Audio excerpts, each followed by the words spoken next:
Hello, good morning. Welcome to Sunrise Daily today. Wow, what a day it is. It's the very last day of the year. It's a Friday. So you have double reason to just take it all easy. I'm Chamberlain Uso. Welcome to the program. Indeed, you can tell how excited Chamberlain is. He fast-forwarded to 31st already. Well, it's the last weekday, actually. So, I mean, for us, it is literally the last day. Yeah. A little over 48 hours to 2023. Yeah, you're welcome to the show. That's such a great day, really. What a year it's been. Well, I'm Kaido Kikili. And it's not a bright and sunny day. It's a foggy day, actually, but it's a good one all the same. Good morning and welcome. I am Bukola Samuel Wemimo. So just take it easy. That's why it's chill, it's foggy. So everything, it's all just adding up. Well, yeah, it's the very last one here, Friday. So, okay, tomorrow, just one more. But, you know, it's very interesting. I mean, just looking back how several things have happened. And you know what we always do when the year starts, all of those projections and calculations and everything that we all tend to achieve. But you just have to sit back and just at least thank your maker, thank God for how far he's brought everyone here, because guess what? There's several other people who thought they will be here today, but they're not.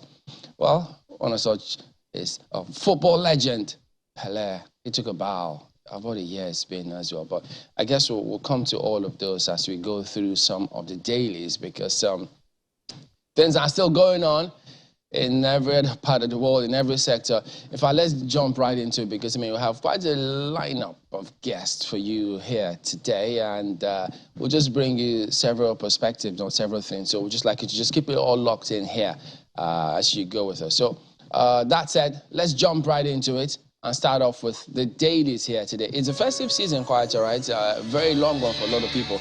But look at what they're facing. That's what The Guardian is reporting this morning. All of those challenges, you know, you'd have thought that everything will be all smooth, because you expect that different services, service providers, agencies all know, haven't been there before, what to experience for periods such as this one. But it turns out it's not the case. The banks, for instance, and I don't know how many of you have seen those new notes, the experiences, what challenge lots of people are highlighting concerning those notes, if they're that durable. Look at The Guardian, for instance. Banks face angry customers as network glitches mar holidays. Yeah, you know, this is something that you'd have thought that by now it should be history. But look at the riders, perhaps that could shed a lot more light. Yuletide tests resilience of e-payment infrastructure.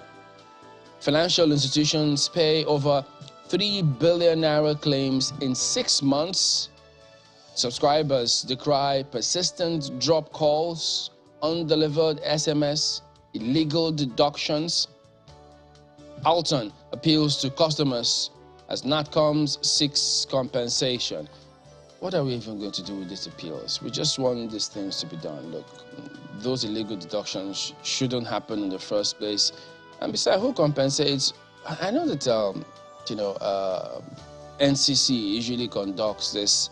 They do this KPI test. I don't know when last any one of those was published, or when a big deal was made out of all of them. I know that in time past, they usually wield the big stick and ensure that they keep to standards. But these days, who knows what's going on? And when you see all of this just going back and forth, you just wonder. It appears as though everyone to himself and God for us all. And how should that be in a society where there are rules, you know, so certain things should actually be done right. Well, there you go. It is the big one on the front page of The Guardian this morning, guys. Those network glitches, I think that's what we've come to call them now, really messed up the holiday for a lot of people. I know people who actually have vowed as a New Year resolution to switch banks. I mean, I'm thinking really, it's still in the confines of the banking system, but really that's something to look into, because it's a major one. We'll take a look at this next one. I'm sport for choice, really. It's the last weekday of the year, and I'm thinking, should we go politics? You can't avoid it, right? It's a political Yuletide. So let's turn our attention to Daily Trust newspaper. With this lead, it's political, I tell you. You see, Tinubu strikes deal with G5 governors in London. I have a lot of questions. First, regarding the locations for these meetings. I mean, what is wrong with meeting in Nigeria, for example? We've seen lots of meetings, series of meetings in the past, and they always take place in the abroad, as they say. What's wrong with that? I mean, the elections will happen in Nigeria, right? The voters are in Nigeria, right? So, but anyway, that's...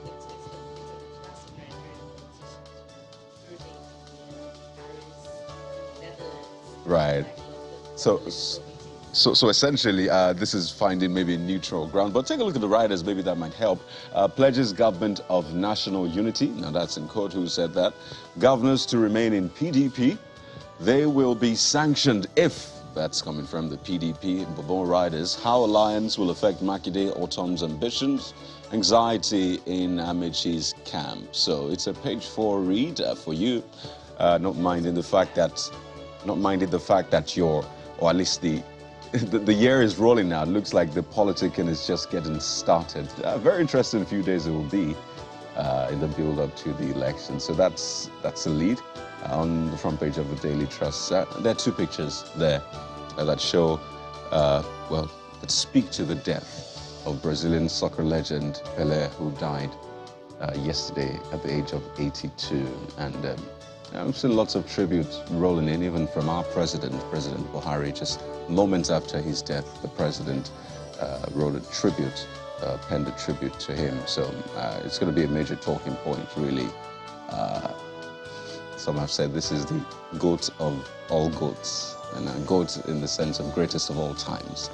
So lots of goats look up to him as their goats, and you'd understand why. There's more stories on the front page. You see this one? Botched airlines shut down Nigeria Air. Others shaped aviation in 2022. So that's a look at the aviation sector for this year. It's an industry that has had lots of intrigues, I must tell you. It looks like there will be more in the coming days. And I'll just give you this one finally. Court stops DSS, IGP, others from arresting CBN Governor Emefiele. That's the latest twist to that story. But let's leave it there for Daily Trust newspaper. Chamberlain. I mean, several other papers will highlight what the PDP is doing, but the front page of Vanguard also has that football legend Pelé dies at 82. What a legend he really is, and service to the sport, the nation. It's just so much, and that's what you see right there. The curtains are drawn on him. Or speaking about which tributes as Buhari, Jonathan, Atiku, Tinubu, Obi, Nwodo, others mourn Ohanese's President General Obiozor. So, in the same breath as well on that matter. But the big lead on the front page of Vanguard here today, NECA, Nubifie, others reject 15,000 Naira motor insurance hike. Demand downward review, say it will impose more hardship on Nigerians. Lawyer sues commission, seeks reversal. You know, in the first place, you just wonder, even the previous funds, this third-party insurance that they had, I mean, look, there's just so many things. Anyway, since it's right here, I don't know of what use, if people even know the essence of that, if they provide any service whatsoever to anyone. I'd like to know if anyone has used it and what the experience is. And now with this hike, you know the way I always say that if you go to VIO or any of these traffic agencies, either the federal or state level, just go to their offices. So stay a distance away, watch them operate. Now tell me, out of the 10 cars, if they stop up to 10 cars, tell me how many of those cars are rickety and are not roadworthy or don't even have their MOT and things like that. Because those chaps cannot afford the fines. So they go for the cars that they feel can afford the fines. So you can have everything in your car, even if you don't have a fire extinguisher. Not saying that you shouldn't, or it's right that you shouldn't, but they could still tell, even if you forgot yours in the house, maybe when your driver was doing something, pull it out and say, but I have this. They will still clamp down on you. But you know, the other chaps there, I mean, I thought that this is about making the road safe for everybody. So the law shouldn't be respected of persons or vehicles. So, I don't know. I guess we'll wait and see what the lawyer who has sued the commission, what will become of this case, and how NECA Nubifie will, do with all of this. If it will not, I don't know if you've seen all the stamp duty charges. You remember we cried out against that one, and now what do we get to hear? So there are several other stories. Whistleblowers information. Reps vow to unearth facts in alleged illegal crude oil exports. Immigration others hold returning overseas passengers for 6 hours. Raise alarm over use of ECOWAS certificates. This is something that the country needs to address. Can't keep subjecting our citizens to some of these harrowing experiences time and again, because everybody goes around, they see what happens in several other climes, how the citizens just walk through. The checks are real quick, spot on, they know what they're looking for, you just go through. But why do we have to just hold passengers for 6 hours? Time is money, for goodness sakes, and time is spent. And if you waste it on that endless queue, 6 hours, that is a lot. You can always check out the back page of Vanguard Sports. It's a Friday after all, so news sports fans can use will make a lot of sense, I reckon. And that's Vanguard this morning. Yes, indeed, Chamberlain. I was hoping that you were going to gladden our hearts this morning or give us something to smile or laugh about with Mr. and Mrs., but you're pardoned. There's always another time. Let's take a look at Leadership Friday. Leadership Friday leads with politics this morning, as, of course, is going to form one of our talking points. Sanction threats. G5 governors dare PDP. Say we are not afraid.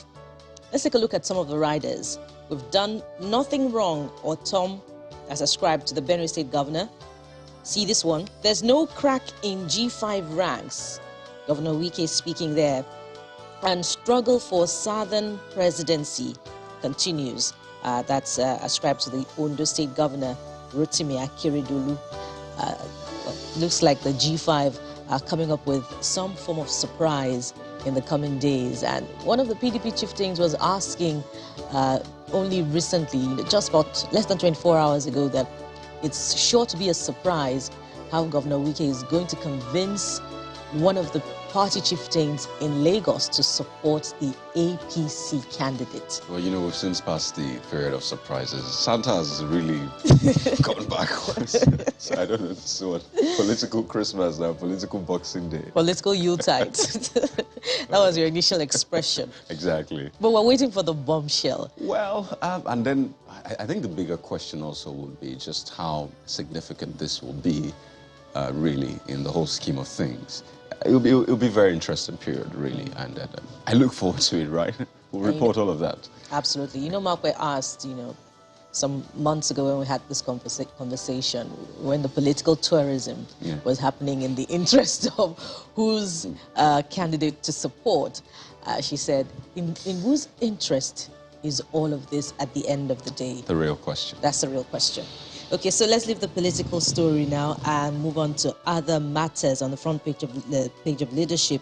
We're proud of Yahya Bello on security project execution. That's according to the President, Muhammadu Buhari. Of course, we saw yesterday that the President commissioned some landmark projects in Kogi State yesterday. Go right after that one. Beneath it, you find alleged terrorism. Court stops DSS, EFCC from arresting Emefiele. I think that the court reached a conclusion about the attempt to arrest him to be malicious and unwarranted, something to that effect. We'll get more details in the coming days. Ogun, Abiodun signs 472 billion naira 2023 budget. And this cannot escape us before we exit Leadership. Lagos lawyer, MBA demands 5 billion naira compensation. That's for the family of the lawyer that was killed on Christmas Day, Mrs. Omobolanle Rahim. Well, it looks like the NBA is really pushing on this one in order to ensure that justice is served. in the interest of that family. Let's leave it there now for Leadership newspaper.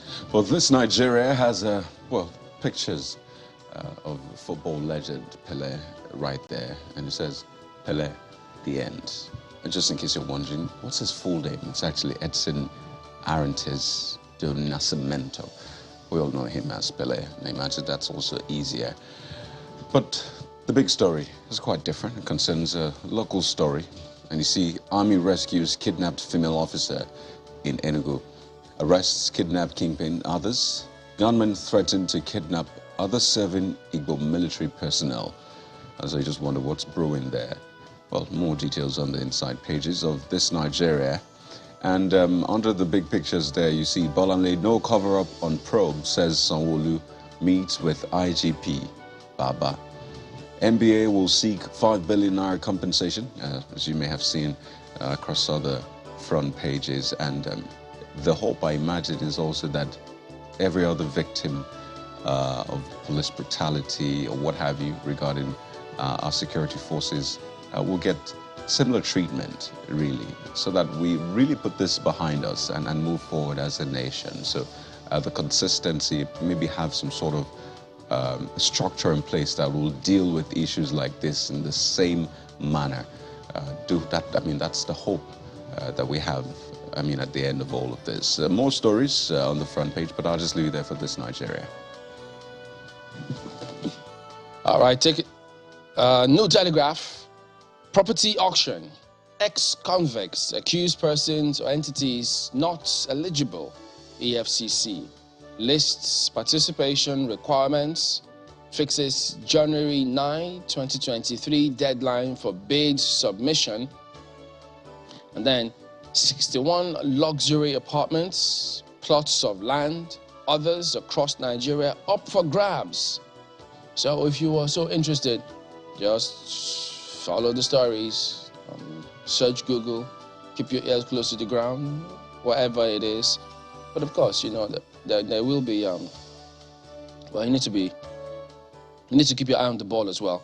I know someone who tried to get into this auction and they tried to play a fast one on him, but he eventually stood his ground because he had to call persons in the commission's office before he could get the car. I guess somebody was eyeing him, so when they were surprised that he got the bid, they wanted to outsmart him after having won the bid. But it is what it is. These kind of things do amaze you, don't they? So that is it for that particular story. It's on page 2 if you want to see that. Bolanle Rahim's death, NBA seeks 5 billion naira damages to monitor autopsy, be available for trial as police commission suspends alleged killer officer. Will collaborate with police to get justice for slain lawyer, says Sanwo-Olu. Rolls out cover-up in killer's investigation prosecution. Police officers need psychological evaluation, RULAC.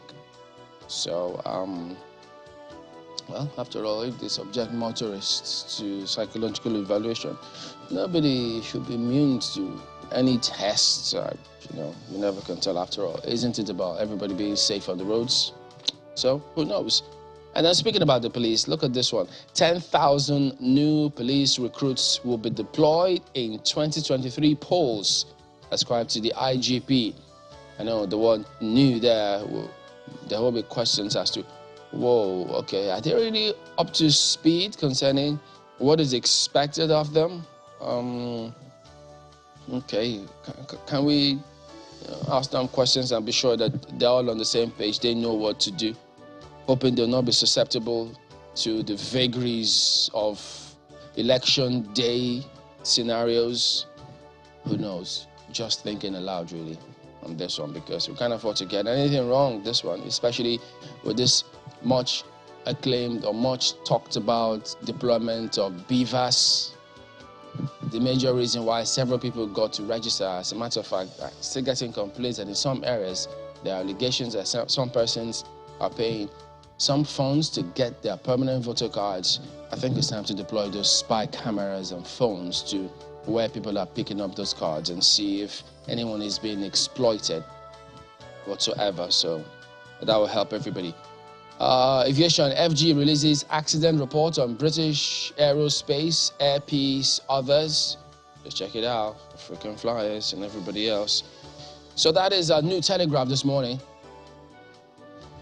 From New Telegraph, let's flip to Nigerian News Direct.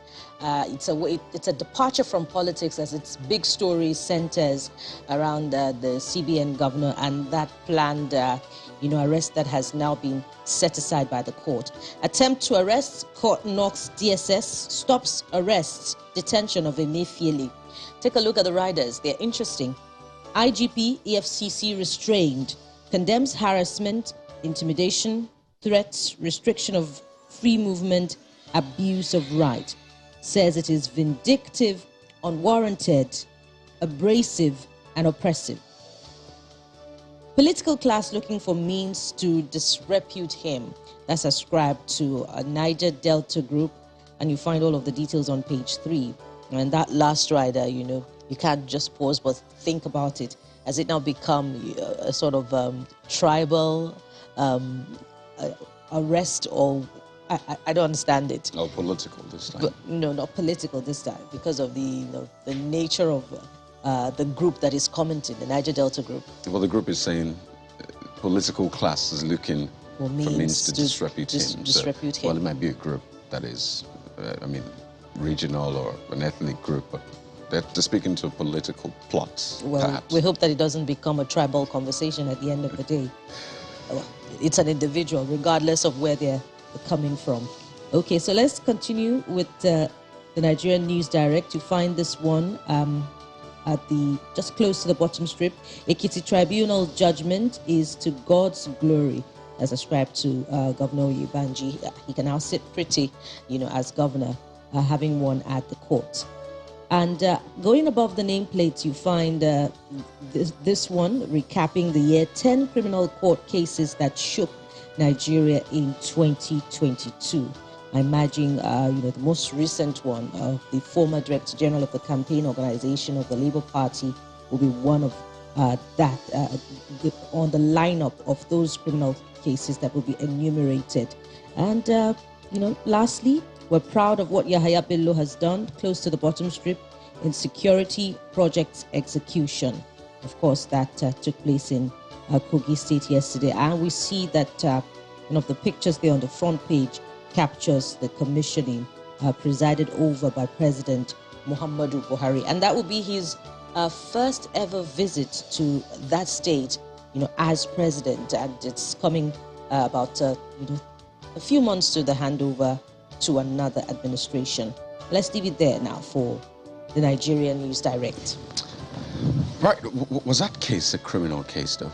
The Labour Party DG case. But, take a look at Daily Trust newspaper and you see the details. But take a look at Daily Times. Daily Times is next with this one.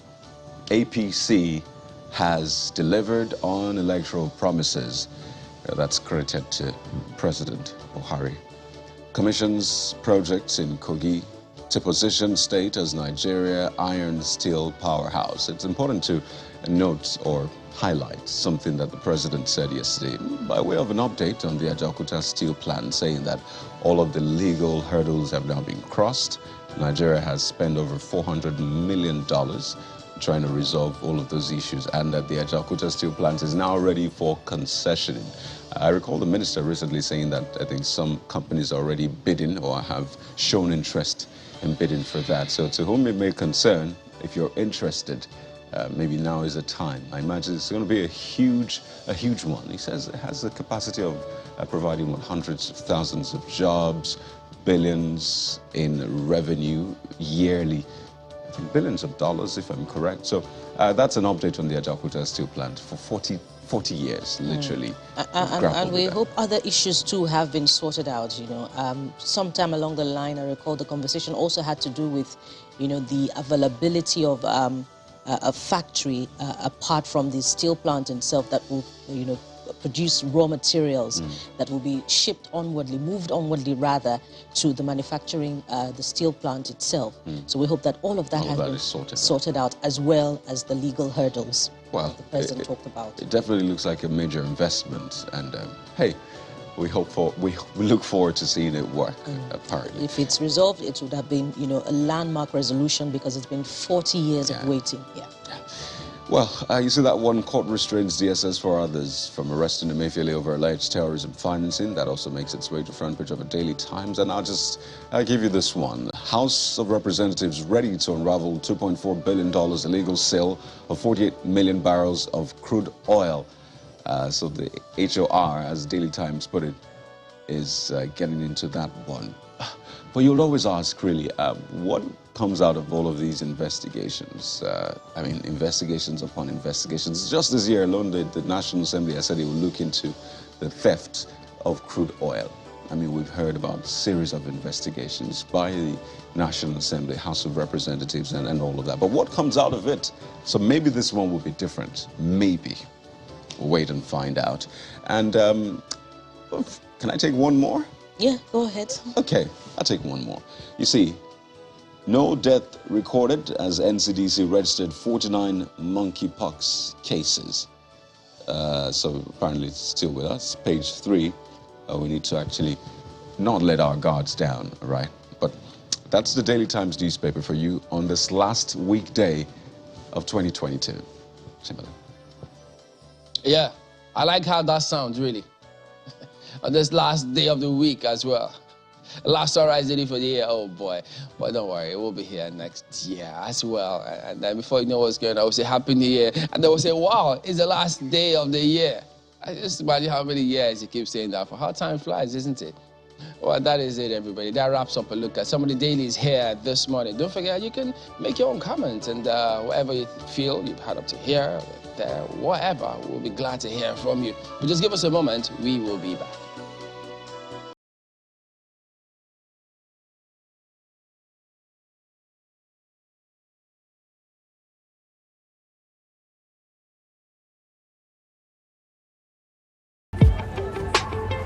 This is what they call 21st century. When my customer say I want to use POS, I will just bring out my phone, open the application, press this code. I don't have anyone that using POS anymore.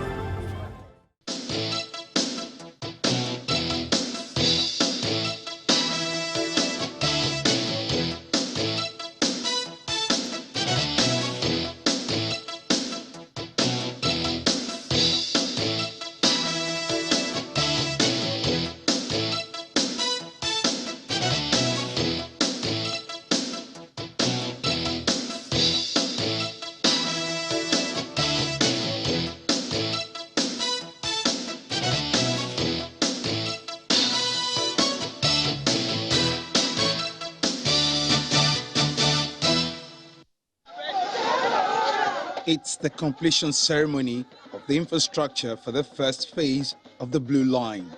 The rail project is expected to provide a viable mass transit option for Lagos residents.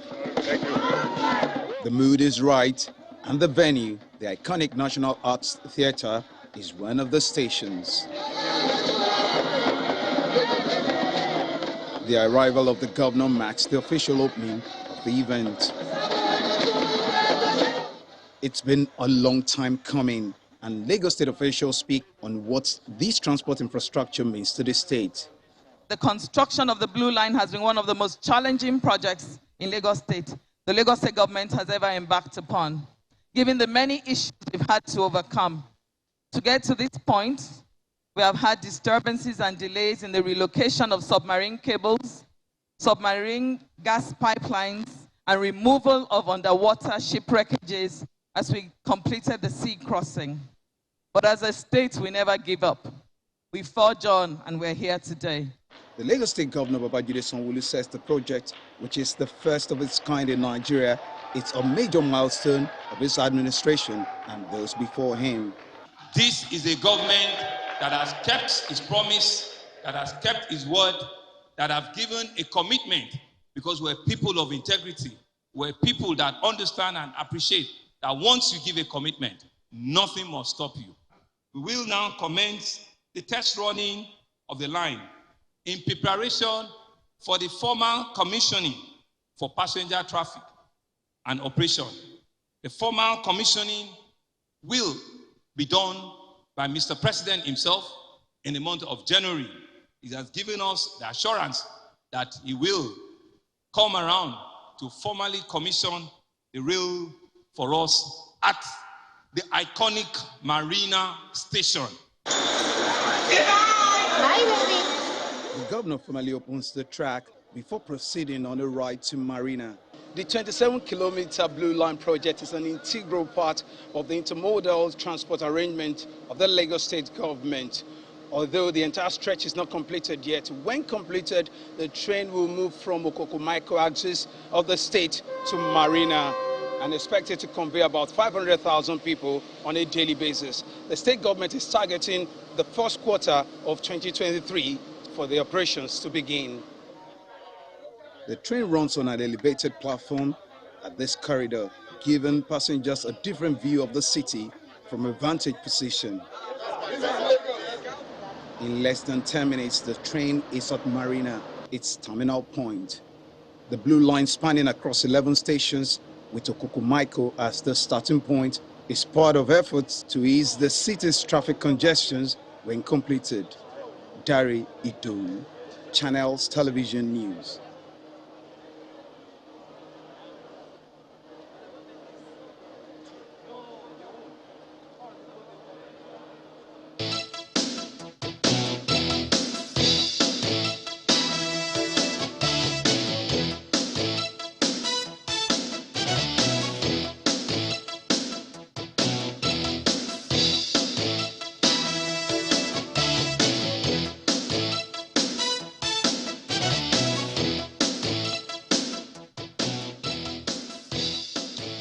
Yes, indeed, as you've seen in that welcoming slide, the Bimbola Akiajo joins us next. She is the Managing Director of Lagos Metropolitan Area Transport Authority, LAMATA. Good morning, and thank you for joining us on the program today. Well, we've seen and heard, gotten some information from the reports that we just put together, just played now, but perhaps we should just take a step back, much as we've equally heard from the governor in terms of what to expect. But if you could just give us probably a bird's eye view for quite a number of people who may be listening for the first time, what the Lagos rail system, where it is at the moment. Okay, so good morning, and thank you very much for having me. So the Blue Line rail system, which is one of the ones that one of the two that Lagos State is currently implementing, is at the point where we have completed civil infrastructure, and that was what we did the other day. So what we've done is 13 kilometers of rail line with all of its ancillary works, going from Mile 2 to Marina. So if you remember, we talk about the Blue Line as going from Okokomaiko to Marina. And like we've always said, we will build it in phases. So this is a completion of the first phase, and we have 5 stations that have been implemented. We have Marina, we have National Theatre, we have Igomu, we have Alaba, and we have Mile 2. All of those stations are ready, and what we will now start to do, and all of our systems are ready, is to start to implement testing and commissioning. So what that means is that because we have now completed infrastructure, we need to begin to test our systems to be certain that it is truly ready for passenger operations. Because with railway, safety is critical, and ensuring that everything that we have written down. So from that perspective, we will have processes, how to come in, how to come off, how to tap in, how to tap out, how to evacuate a station if there is an emergency. All of those things will be trialed out. And we will also spend this time sensitizing the people. Because like we've said, the only way you can ride on the trains would be to use the carry card, and you would use an automatic fare collection system to get into the onto the system. So all of those things will be trialed. We have 5 stations ready, and we are really now starting to talk to the people, let them understand that this rail system is electrified. So we're going to have advocacy out there, let people understand, so that very close to start of commercial operations, we would be talking to people. Continuous advocacy will be going on from now till towards the end of the first quarter, so that everybody would have heard that not only is the rail here, but the rail is electrified and we have no business crossing it. And that's why we have implemented at every station, not just a pedestrian bridge that takes you to the tracks, but also, or to the platform, but also across the expressway that this blue line is. So as you know, the blue line is in the middle of the Lagos-Badagry expressway. So there is pedestrian bridges for you to cross. The position has to be that we as Lagosians must understand that we cannot cross those tracks. It's a 750 volt electric supplied along the track. So it is very, very dangerous. From that perspective, we are hoping that we will have complete understanding of the people so that we all buy into it. And as a responsible government, the whole alignment is actually cordoned off. It's been fenced off. There'll be lots of signage, there'll be lots of advocacy, but we hope and expect to start passenger operations by the end of the first quarter of 2023. Okay, we'll talk a little bit more about that safety, those safety concerns that you spoke about. But in terms of the testing, is it going to be regular testing open to general passengers or a select few, or what exactly, and when will it end? Because, I mean, you say at the end of the first quarter, you expect to start full operation. So what do we expect with this testing?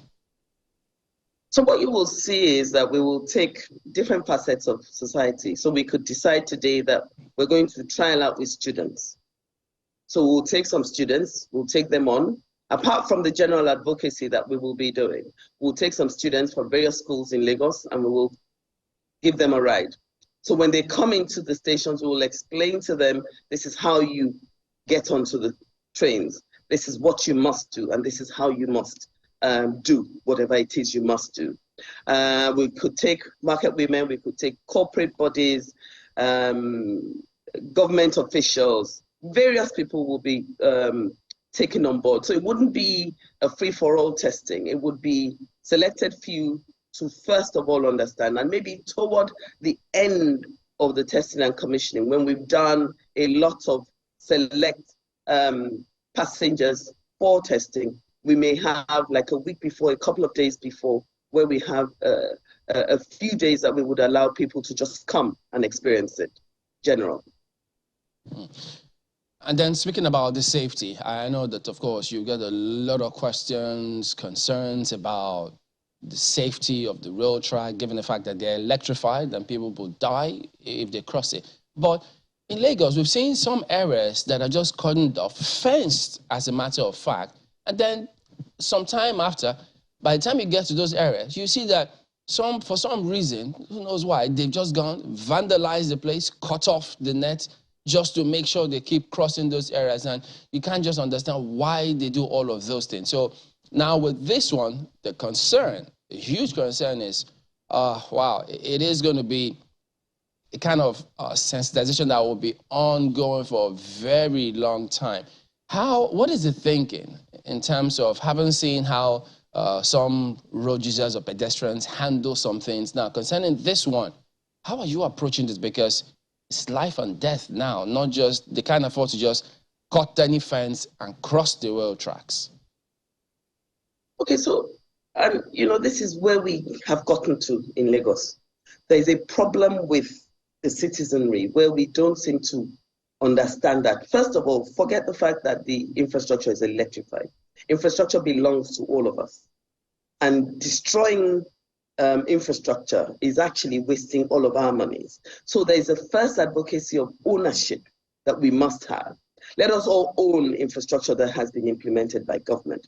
Now, like you say, this is exacerbated by the fact that it is electrified, and we really don't want any of our people to be electrocuted. So that's why I say that we will continue to do this advocacy. There's so many things that we have lined up. We're going to have Nollywood people do skits for us that we will put out there. We're going to continue to put out information. We're going to go on radio daily. We're going to come on television. We're going to go to various local governments. What we've actually done, we've gone to local government heads to sensitize them to begin to talk to their people.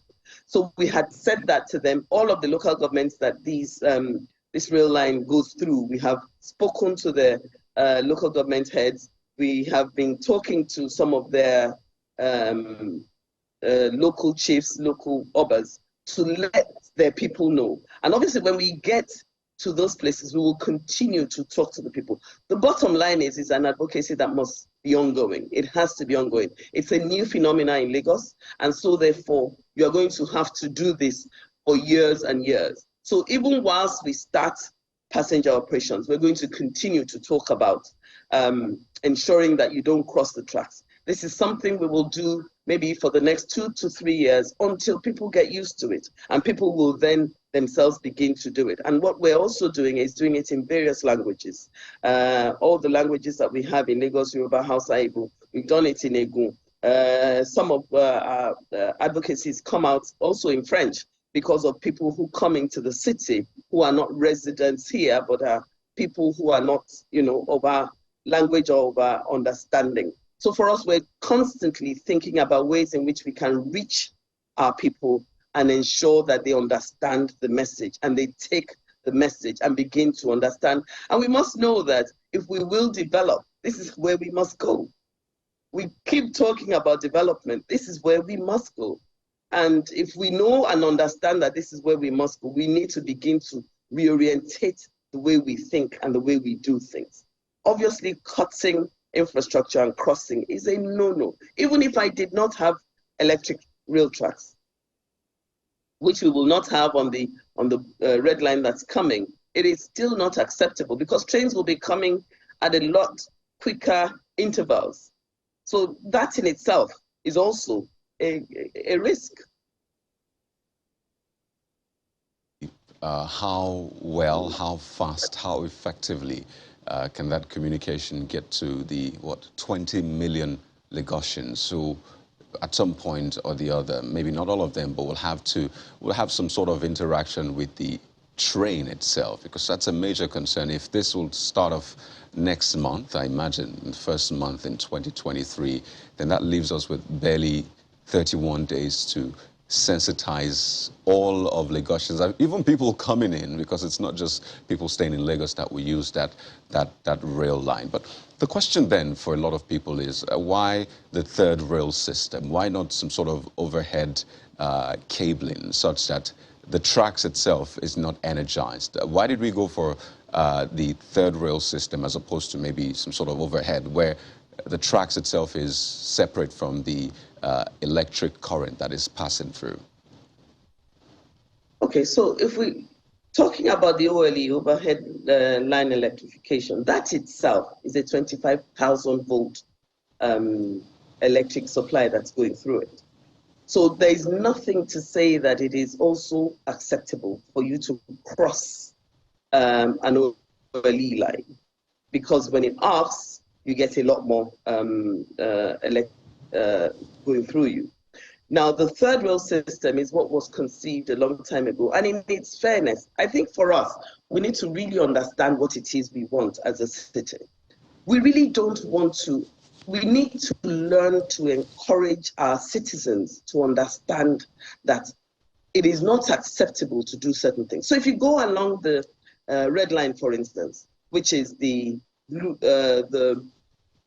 existing Lagos-Ibadan expressway, you see people, they put their wares, they're selling meat, they're selling yam, they're doing all sorts of things on it. This is not the way to get development. This is not what we must be doing. And really and truly, regardless of electricity, the fact that I am running a train, which is where we're headed, every 3 minutes, says that it's not okay for you to cross. Because if the electric don't get you, the trains will.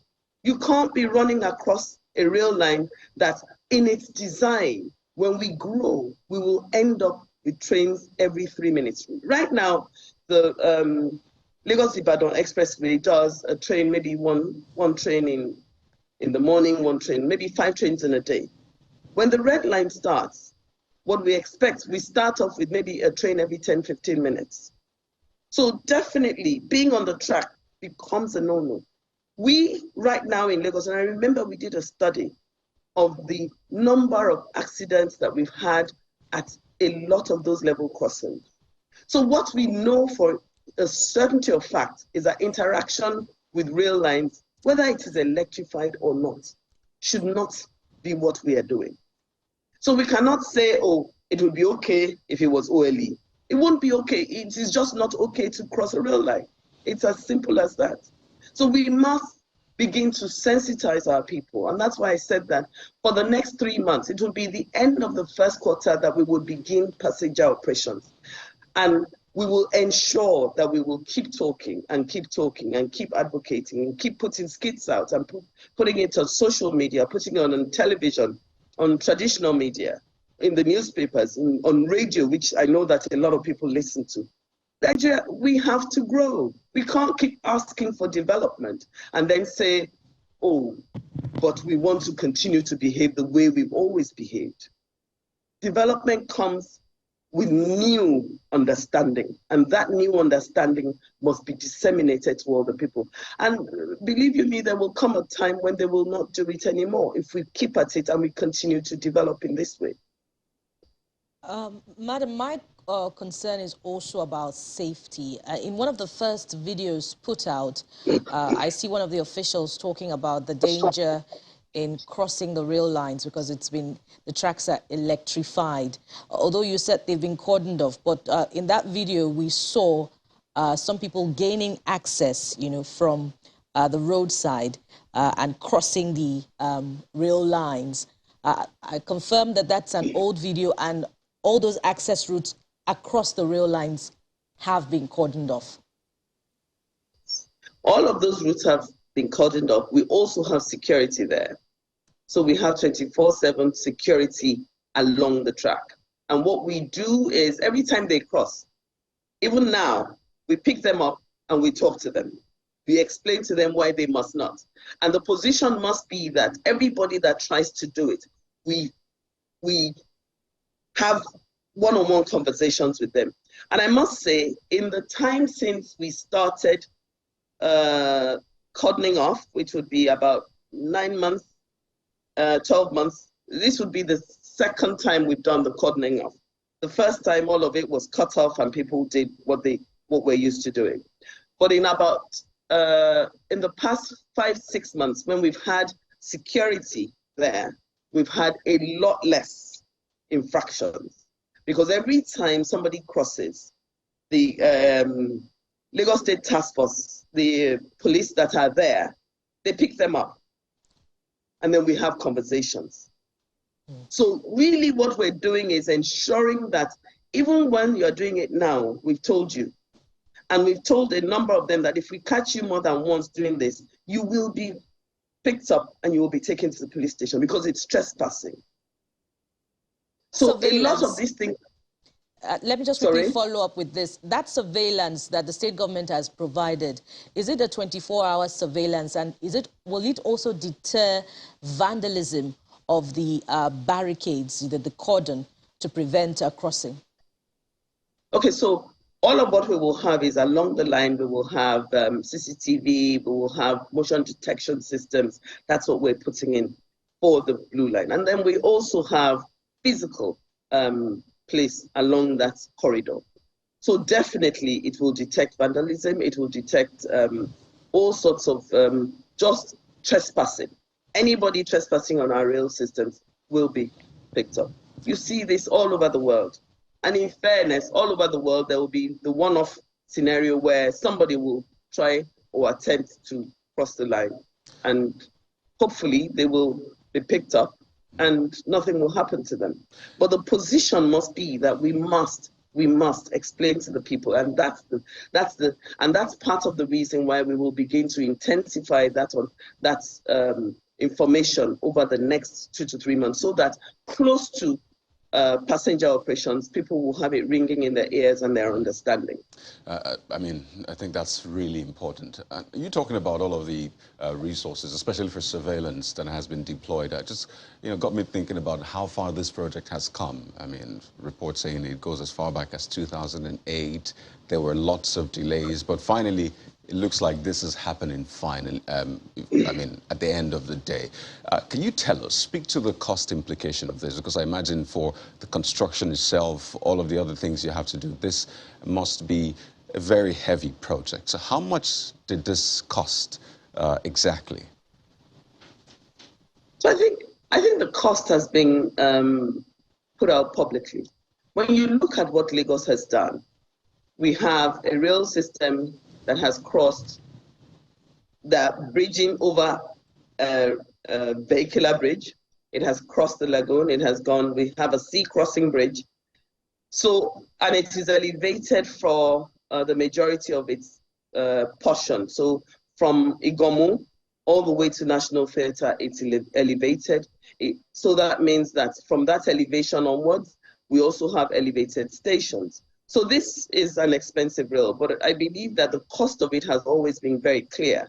The position of states, and I always say to people, if you go to National Theatre, there was a board there for years, from 2010 when it was started. It said it very clearly that it's $1.15 billion. It said it, and it was there for a long time.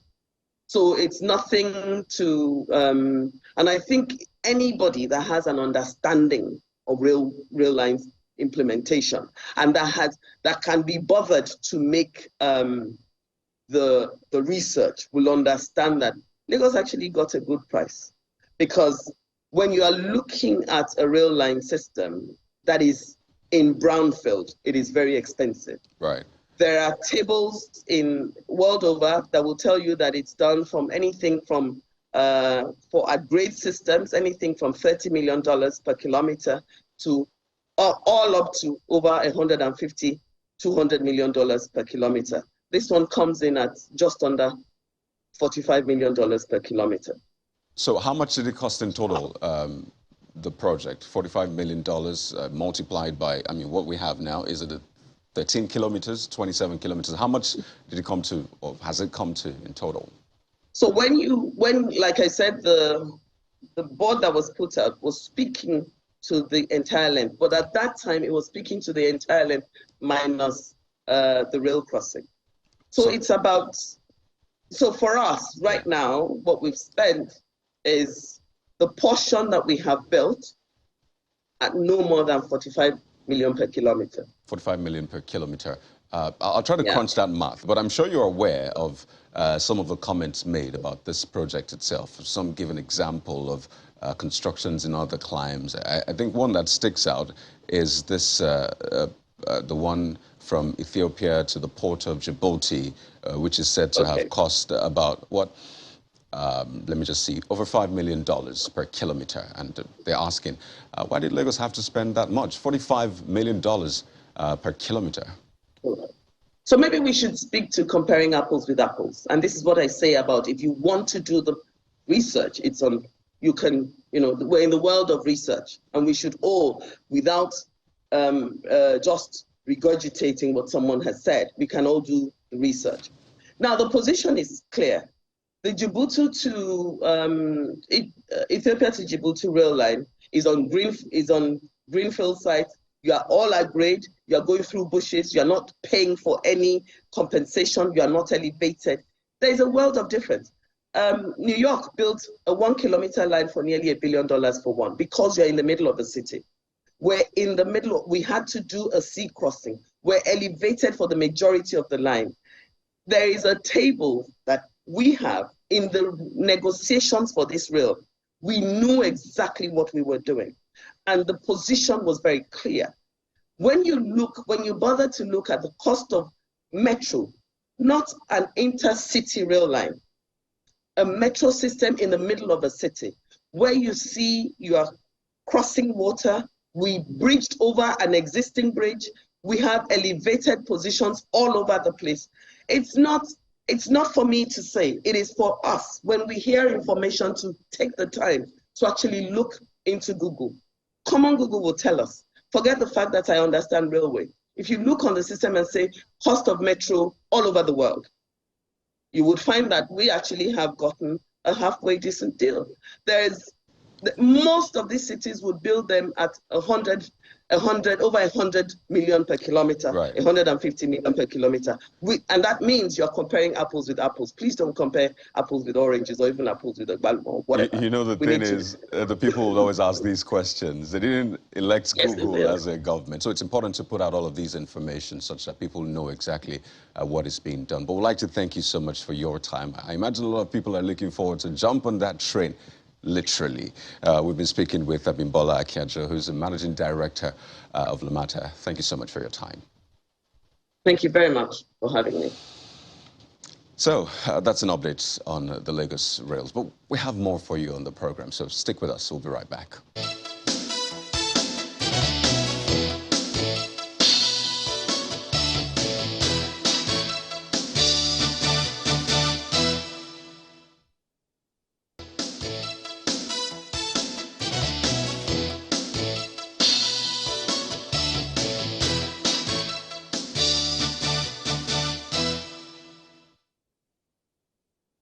Welcome back. Well, yes, we turn our attention to politicians, discuss some matters this morning. Both of them, Senator Ayo Arishe is here with us. He is a member of the APC and former chairman, Senate Committee on Privatization,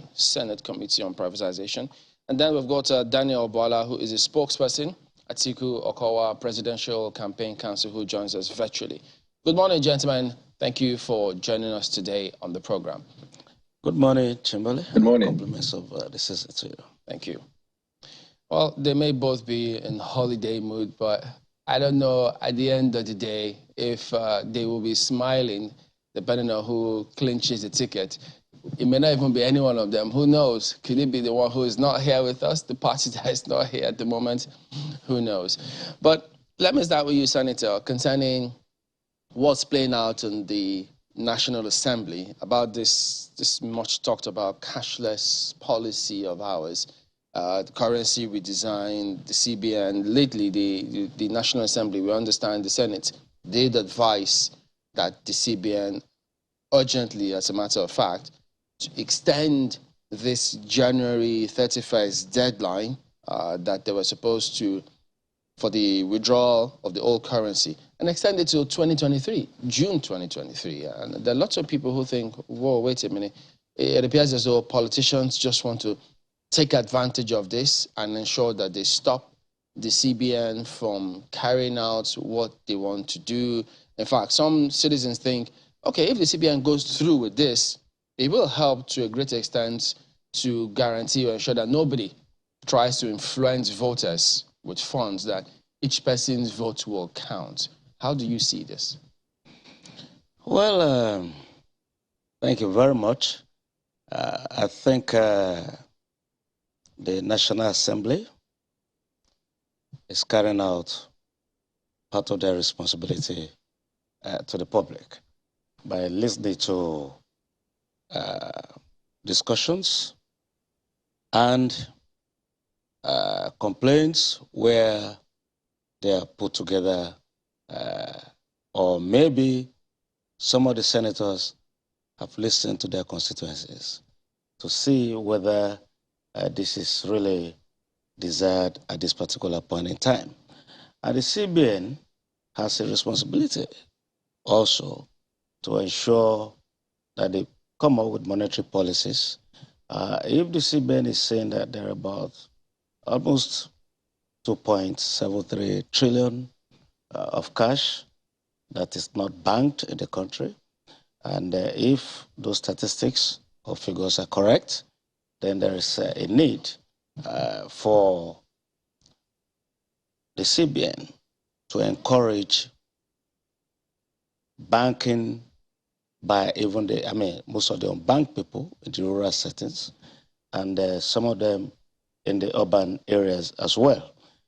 But in terms of the time limitation, we have had experience in Nigeria that people wait till the last minute to obey or change their attitude about most of the policies that will move the country forward. Or, when you look at it critically, it appears that even if you give December next year as a date, then most of the monies will start coming in by that December or November. So people quickly forget.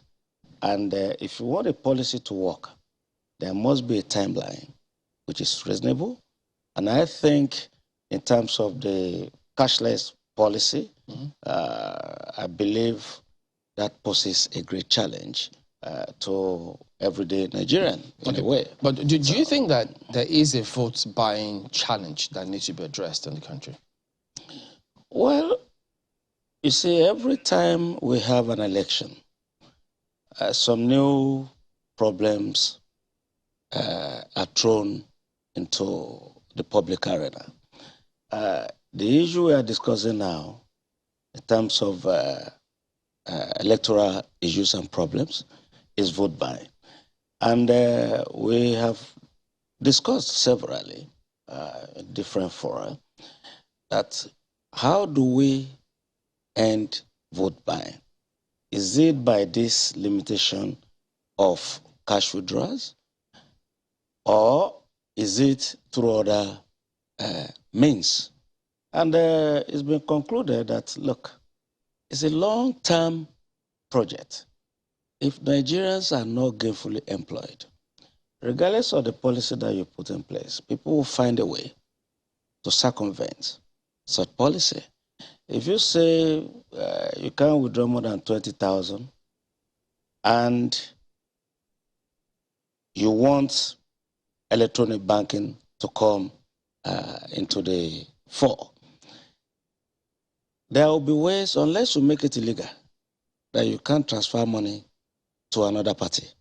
That is when there is a problem of saying, okay, this cashless policy will reduce the issue of vote buying. Okay. Let's bring in Mr. Bala on this one as well. Daniel, what do you think of this? All right. Thank you for having me, and good morning. You know, if you look at our election and electoral processes and our history since 1999, one area that has been the bane of democratic growth in Nigeria is the conduct of elections, which has largely been touted as not free and fair over the years. That's why every successive government make effort to push the envelope towards a better electoral process. Beginning from 1999, and you remember when Yar'Adua came, he had acknowledged the process that brought him was flawed, and he moved a step further towards a better election. Jonathan came and pushed the envelope much further, even when it was at the risk of him losing the election. And then when President Buhari came, the amendment to the Electoral Act was pushed before the 2019 election. It was opposed by APC. And this time around, they opposed it, but unfortunately, eventually we had the Electoral Act amended.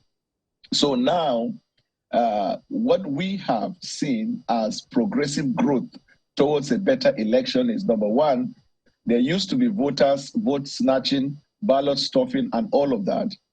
Now, when they introduced the Electoral Act amendment, it sort of took care of the idea of snatching of ballot by the fact that there is electronic transmission of results once it is the results are cast and counted and confirmed at the polling unit.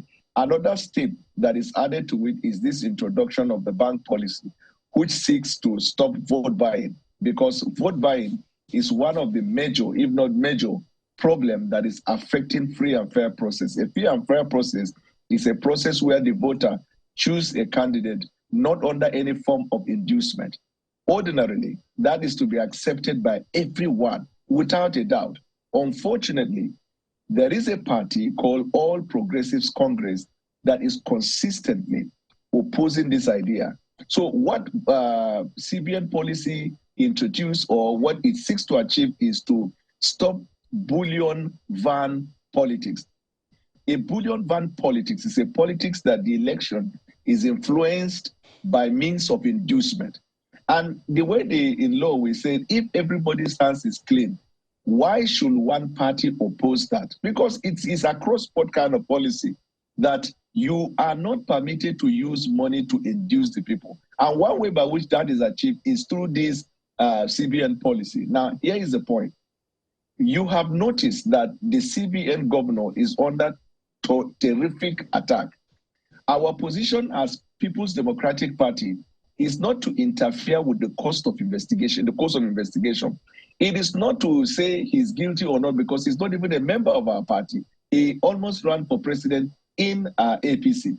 Our point is that whatever law enforcement will do to him, they can continue to do for as long as the eye is on the ball, the focus.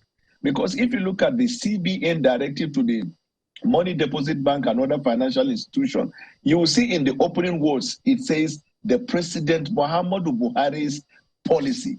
This policy goes beyond Emefune. And this is a challenge to President Buhari that your legacy in this electoral protest will be destroyed if the CBN policy is interrupted because of what is happening at the moment. The senator who moved that motion for the extension of the restriction comes from my own senatorial district. And what a paradox that our own people that are touted as poor and displaced, you are now giving a reason why this thing should be extended because it will affect them. Where would have they? You've already said before now that they don't have money. You've already said that they are not even in their homes. So how do you juxtapose in one breath saying they don't have money, they are displaced, and another breath saying extend it so that my people can access money? But in actual fact, what they are doing is that there are certain individuals that have piled up money somewhere and they intend to use it on the day of election, as is the custom that they have.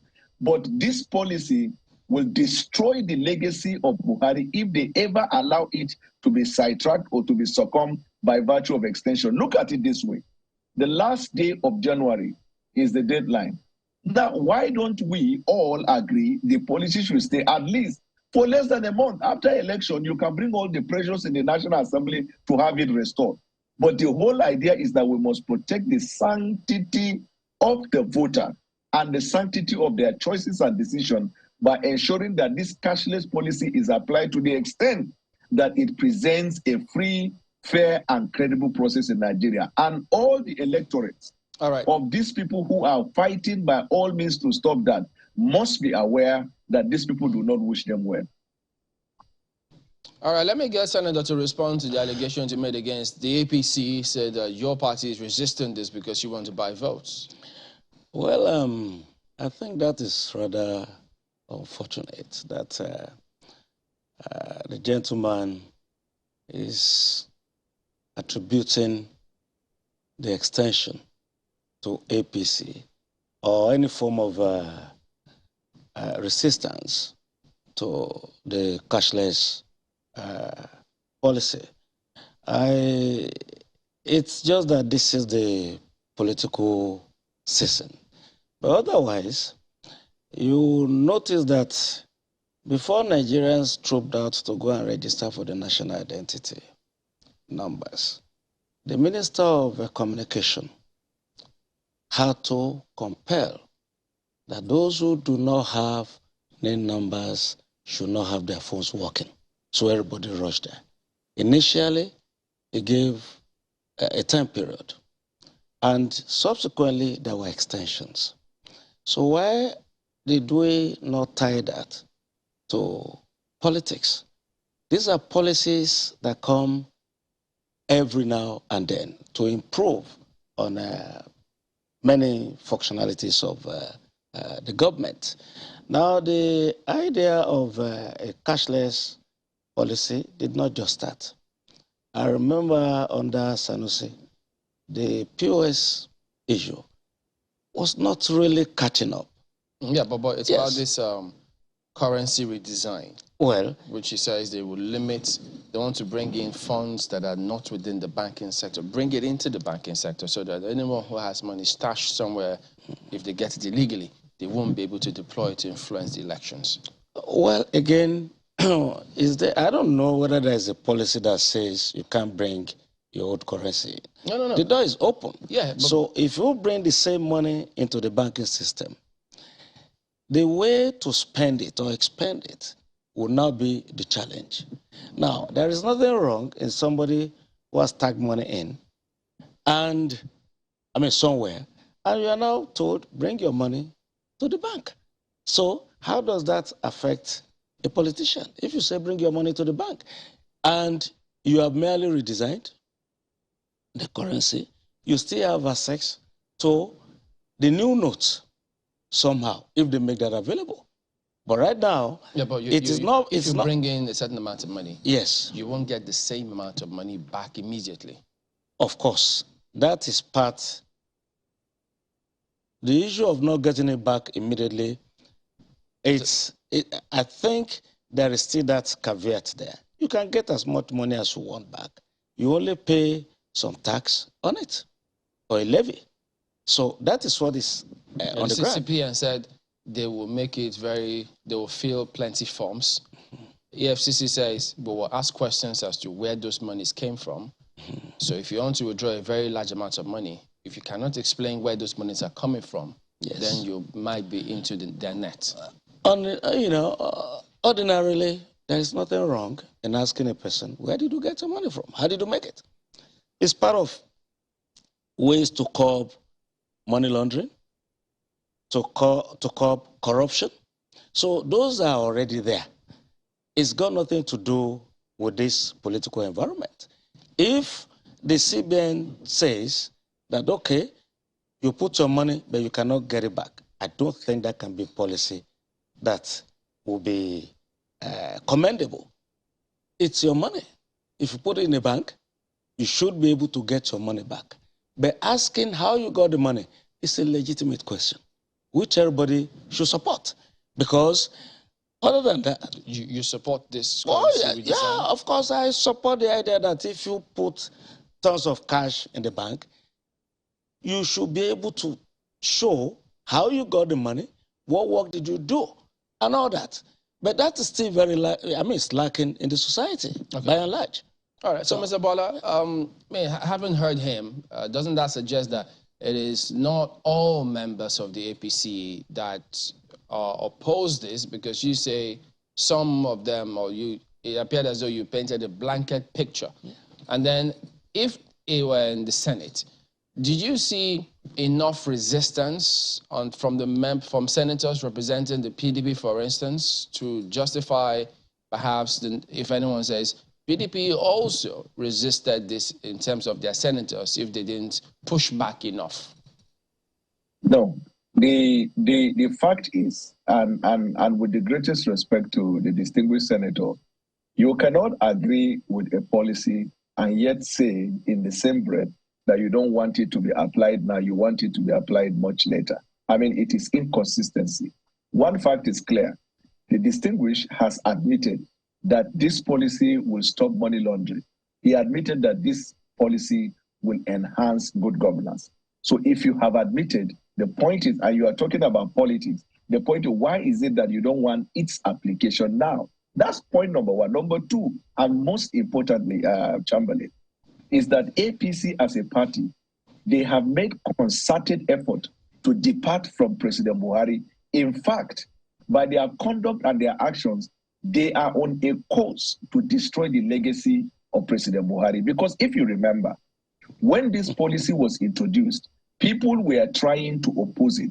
President Buhari doubled down on it and said there is no going back on that. That's point number one. Number two, why is it that throughout the Federal Republic of Nigeria, it is only members of one political party that are opposing it? Chamberlain, I challenge you. There is no political party anywhere in the National Assembly or outside of the National Assembly that is opposing that. In fact, if you do a polling, you will discover that 90% or more of the people who are enthusiastic about voting in this election are promoting the idea of this policy so they can exercise their franchise devoid of influence.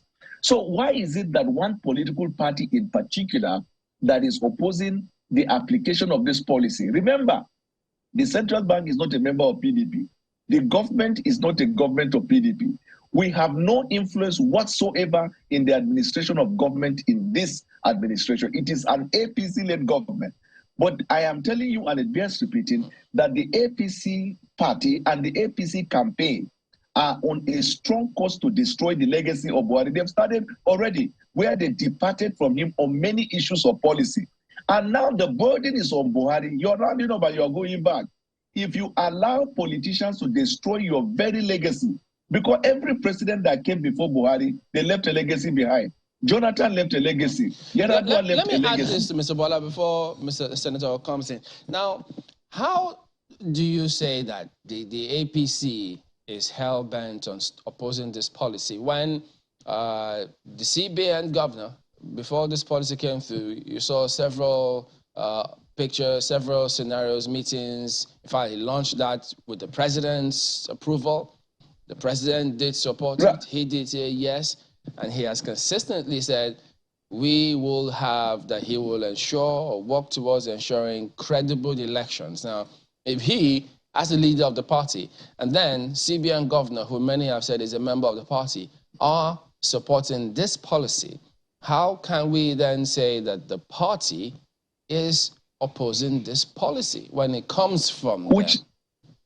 Which leads me to the point that I made earlier, that APC as a party is strongly and very ferociously departing from Buhari.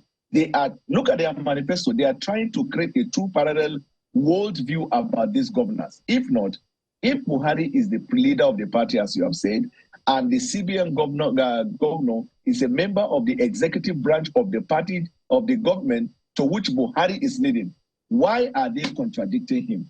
Why are they not in Villa thanking him and supporting him for introducing a reform that would present a free and fair process? Why is it that the senator in the National Assembly that moved that motion is an APC member? Why is it that all of the individuals who are presently, whether in the National Assembly or outside of their National Assembly, I see a couple of them in TV station, opposing this idea and asking for extension? Why is it that they come from one particular political party? Here is the answer, Chamberlain. The answer is that they know that the Nigerian people will not vote them. Let me just land. They know that they are not popular. There is not a single person in this country that wants, in my view, apart from those who are probably hallucinated towards their direction, that will want a nation of increased insecurity, a nation of bad economy, a nation where corruption has now become like bread and butter. Nobody.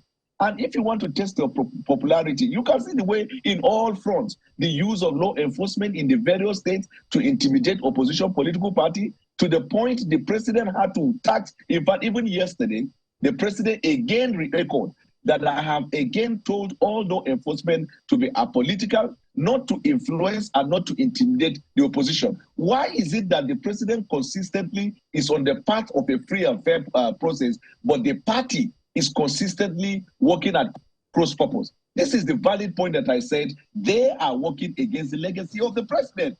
And the international community are seeing it. The president went to United Nations when he made that commitment. Last week, he was in Washington, D.C. He reiterated the same commitment. In fact, he told Biden that he's going to leave a legacy of free and fair election. Now, those who are opposing and are asking for the extension, they are anti the legacy of President Buhari. So in actual fact, the person on trial is President Buhari and his legacy. It's not the party. Every president, even when Jonathan was the sitting president, he ensured that the process is free and fair. You have to do your best, even if you are the leader of the party, to ensure that a free and fair process is conducted so that the will of the people should have its way and not the will of bullion van or the will of money. Can I? I think when we are addressing facts, we should leave out politics as much as possible. There is no single proof anywhere. Just because a senator moved a motion that this policy might affect the larger population. I just gave you an example of the national identity registration. When the minister noticed that the policy became a problem to the Nigerian population, extensions were given.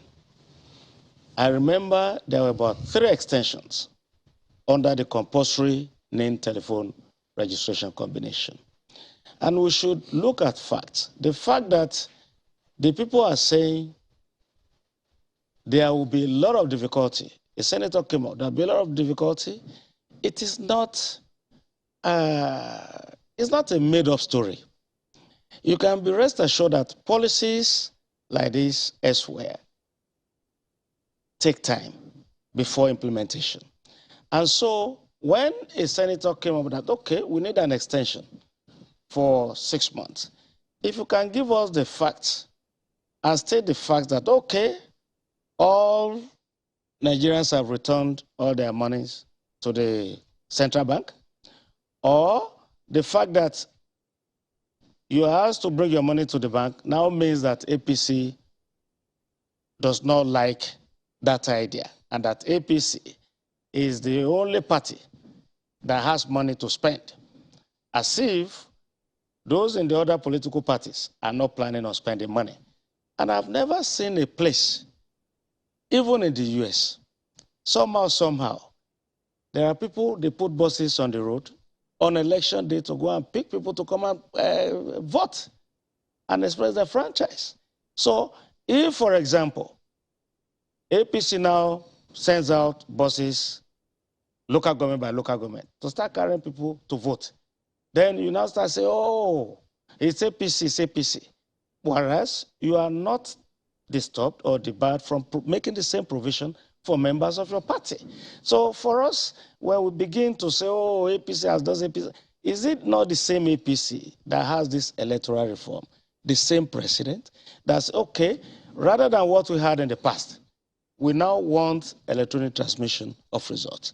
Every step taken by APC under President Buhari has been to promote transparency in the electoral process. But when you now start saying, oh, APC is the one opposing the policy of the president, how?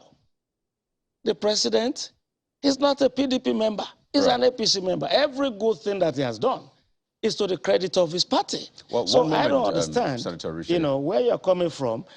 Yes. Right, pardon me. I just want to, because a lot of other issues for us to touch on, but I'd like to quickly go to Mr. Bwala now. Two issues quickly, just for you to clear, Mr. Bwala. First, you said that, I mean, this is essentially the APC against the policy, but are you aware that that motion in the Senate was actually seconded and supported by a senator in your party, the PDP? But most importantly, if you listen to what the distinguished said. Sorry, I didn't get that. Did you say you are aware? Are you aware that it was supported by a member of your party, the PDP? I said I'm not aware, except there's a problem with the audio in the studio. Also, I didn't get that part. First of all, so essentially that means for you and for Nigerians listening that it's not just the APC. Even the PDP is involved as well. You see, you don't do cross-examination. When you ask a question, allow the guest to respond to it. That way, the viewers will be able to make a very good decision on the basis of that. When you ask the senator, you allowed him to answer. When you ask me, allow me to answer. I said, first of all, I'm not aware. But most importantly, that if you listen to what the distinguished senator has said, when he talked about if it is the policy and PDP and other members of political party not going to use money, he cited an example of buses. Fine. The CBN policy is not stopping you from using money. Use it through financial institution. That way, the financial institution can easily trace any money laundering and crime, I mean, any form of crime. That is the thing. We are saying that the policy was introduced by Buhari. In fact, sometimes I even find it difficult saying it was introduced by APC or Buhari, because Buhari, in the twilight of his administration, is trying to be a statesman. He wants to leave a legacy. But these people, in fact, allegedly, It is even said that some politicians have stashed hundreds of billions that they intend to use so you're on the going doomsday. wide, my question now. My question was actually just simple. Are you aware? And you had answered. I just wanted you to answer. That's why I came in again. It was just simple. Yes, but I wanted to react to what the well, my distinguished question senator was said. just, you know, we've been going back and forth, and because of time, I'm sure you know there are other issues to raise. Secondly, the point about, you know, the bullion van that you talk about, referencing that as perhaps a mode of vote buying, and I recall very well that you were in the APC when the bullion van story That is not up. important. Don't take us back. We're talking about election coming. You made.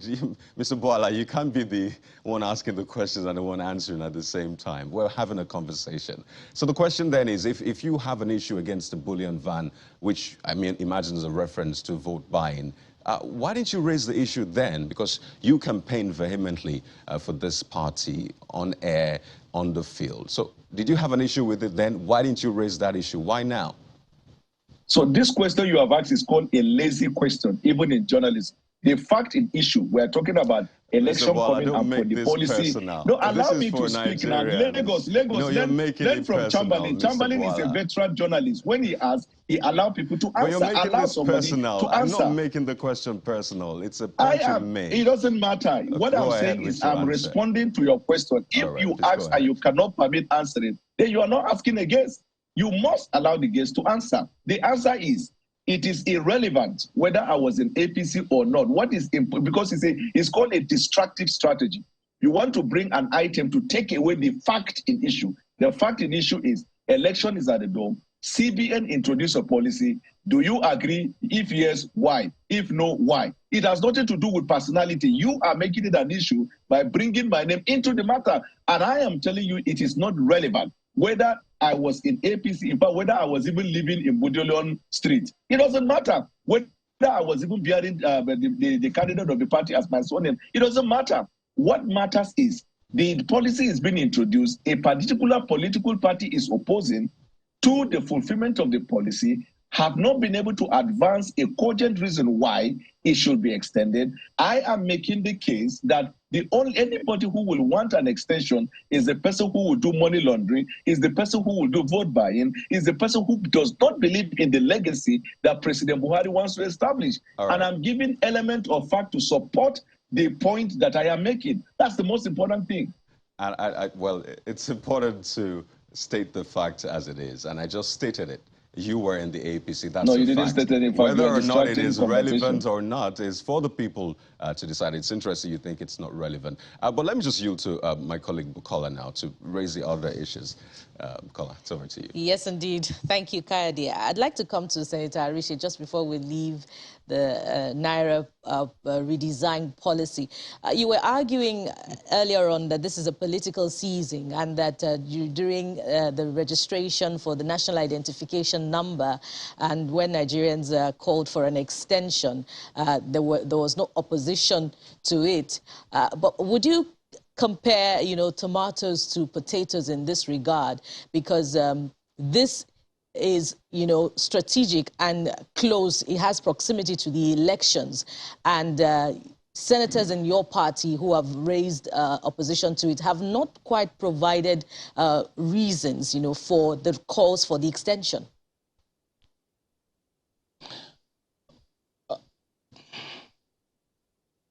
Yes, Senator Arishi. Okay, you are back now. Thank you very much for that question. When I compared the two, they are very strategic policies of knowing how many Nigerians do we really have as a country. This is the foundation for any economic planning and development. Whatever we want to plan for our school children, we need to know statistics of how many people are turning 21 or between 21 and 25 who are likely to start having children, maybe in 2 years, 3 years. So you can project and plan. It's the fundamental basis of any economic development. Ditto the currency management functionalities of the CBN. Now, when we are now talking of changing currency, I'm sure we have changed currency in Nigeria in the past. And all these issues did not arise. That's why I said this is the political season. Maybe the timing could be an issue. And for us, if APC now starts saying, oh... Pardon me then, are you saying... Are you saying that the need to accommodate the unbanked in this policy and the extension is far more important than the security component and the calls for it to deter vote buying? Is that your argument? And perhaps the argument of senators in your party? Well, as far as I'm concerned, the CBN purely is doing their job. If we have as much as 2.7 trillion naira traced to the informal sector or not in the banking sector, then there is cause for worry because such funds are not serving Nigerians' interest. If we have those monies in the banks, accessibility to loans will become a lot more liberal. Senator, that's not the answer. People who want to develop their business. That's not the answer to the question. So, which for you is more important? What was the question? Maybe I didn't get a question then. Which for you is more... Maybe I didn't get a question. Yes. Which for you is more important? Accessibility to the policy by mostly the unbanked or the security component and especially the need to deter vote buying in the coming elections? Oh, well, if you're talking about security components, are you describing the security futures on the currency? Because I don't think that the CBN came out to say, well, we want to bank the unbanked because of security. I'm not sure I heard that, as one of the reasons for that policy. But if you are describing security futures, I don't really see much in terms of, but it's been said that this is presenting better security futures than the previous Naira. So if that is the case, it's another good reason to actually change the currency. But when we are talking of the unbanked people, and we are talking of money for buying votes, I have said that this, we had problems of confidence in the way results were being relayed in the past. The way you have to go and count in the ward, move it to the local government, move it from there, a number of things happen. And Nigerians saw this, and they said, okay, we want instant transmission of results. All right. That has been achieved. Gentlemen, we need to wrap up. Pardon yes. me. But if we can do this in less than 60 seconds for both of you each. And Mr. Brother, let me start with you. This morning, it's been widely reported that the group of 5 governors have met with the APC presidential candidate, and appears they will be pitching their tent with him because they say they want to form a government of national unity. Isn't this going to be a big dent on your party, giving the APC a lot more leverage to clinch the presidential ticket, to win the presidential elections? Because I have usually, whenever they take a position, they grant interview, you will hear them and you will see them. But at this point, we haven't heard them, we haven't seen them. So our understanding is that they are not cowed by anybody to say, why are they not speaking or whatever is rumor. I'm in London here. I understand that the candidate of APC is even here and that they came up, but there's no any news around it. That's point number 1. But most importantly, point number 2 is that if you have noticed, all the campaigns so far, it is PDP that has consistently been leading in all of election processes. And if you have seen Katsina, for example, rally that we have, it is enough message for APC to know that there is a switch from the APC to the PDP because that's the home state of the president. And that crowd that was gathered in Katsina, there is not a single campaign in this season that gathered a crowd up to that. That means the people are speaking. And yet, the 5 governors that they talked about are not with us. Yet, you can see that we have not been deterred, we have not been inhibited in all of our movement. Even the recent polling that came from this day suggests that we are in the lead in spite of all of that. PDP is poised to win. Okay, I mean, I didn't expect you to say anything less about you winning. Neither will I expect APC to say they won't win. But Senator, if they were really supporting your candidate, why did they just join the party as well instead of staying within the PDP? Oh, there are a number of complications. First of all, when you look at Rivers State, for example, there's a candidate for PDP waiting, who wants to be governor. And take it or leave it, Wike is very popular in Rivers. So it's very likely his party, PDP, would be able to win the governorship seat. Okay. Now, you look at other places.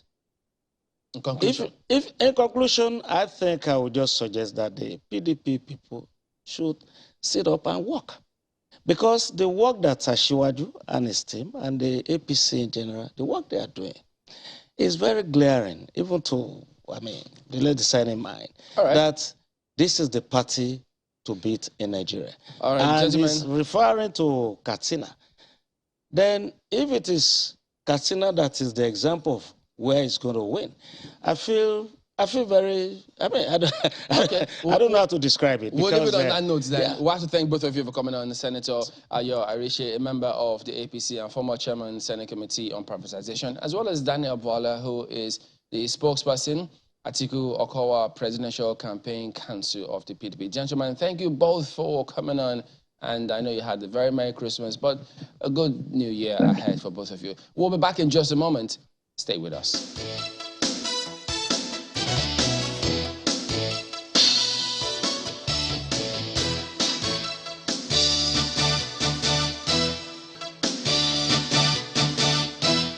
We're bringing you an end of the year special, that's right. It's our way of saying thank you and to acknowledge all of the support we have received from you, our viewers. Have you ever read some of those mails and you just wondered, who is the face, who's the voice behind this mail? Well, we're joined by two of them this morning. Denike Awe is a lawyer, joins us from London, as well as Olagunjo Oladele, who's an environmental scientist, joins us from here in Lagos. Ladies and gentlemen, thank you for joining us again. On the program. Let's just have this, laid-back conversation. I'd like to start with Denike Awe. I see your mails, we acknowledge them, we read them, quite brilliant, ideas you bring up. And I'd just like to know how, this show has impacted on your life this year, at least 2022 in focus. Yeah, for me, thank you for having me. For me, this program has impacted my life. It's taught me a lot. And I feel you are the voice of the nation. Whatever is happening in the nation, you gauge the pulse of the nation and you bring it to the forefront. And the way the reporters keep the government accountable and you give us a balanced view. So sometimes when you bring the politicians, I listen to them and I'm thinking, that's not right. And I pick my device and I fire my email. So I believe you are doing a good job as the voice of the nation. And also you give us a balanced view. We hear from the perspective of the government and we hear from the perspective of the citizen. So that's what the program has done for me this year. And I really appreciate what you guys are doing. Well, we appreciate you as well. And indeed, she fires those emails, I can tell you that.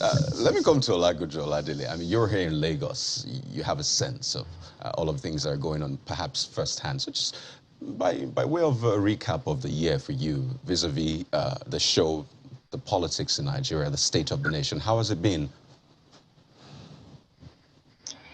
Okay, thank you for having me here. I'm honored to be here.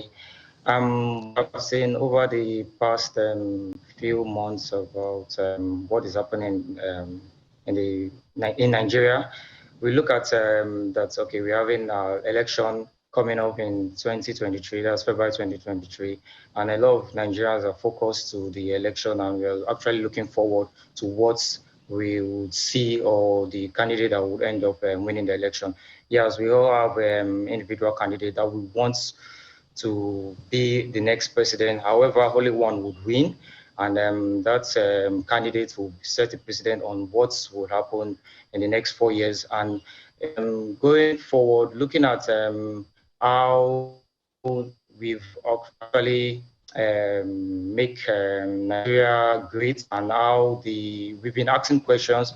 We've been asking questions on how we want to be governed, how we need Nigeria to move forward. We've also participated in local politics by getting involved and making the candidates to be held accountable. So since we've been asking questions, and I hope that we'll end up getting someone that will give us an answer to these questions we've been asking, and looking forward to that as well.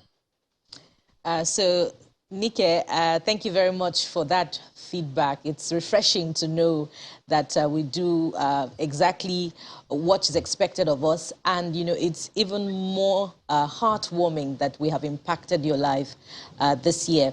But, you know, this is also a rare opportunity, you know, to get a feedback. So talk to us. What are those areas that you think we can improve upon? Are the subject matters as expansive as you would like them?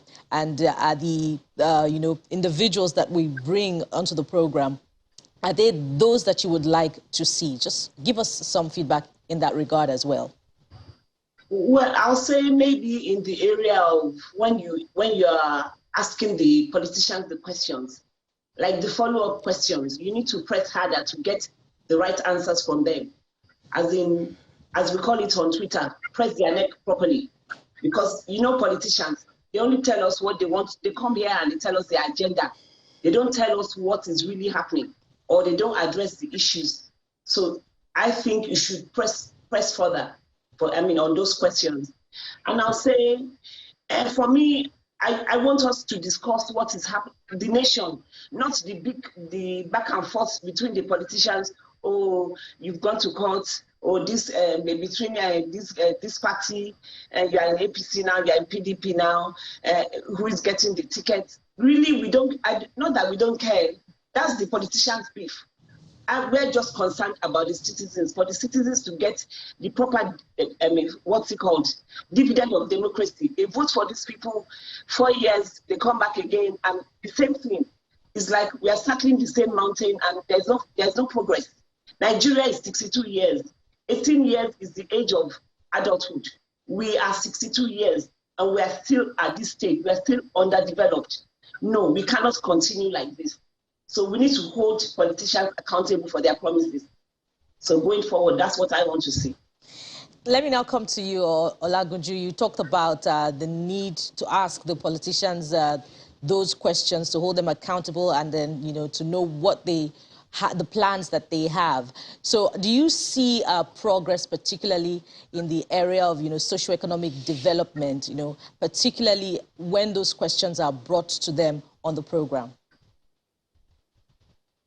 Yes, thank you, Bukola. Yes, I would also say, okay, that in the interest of Nigeria, we need the economic to be top-notch to meet the standard of the average Nigeria.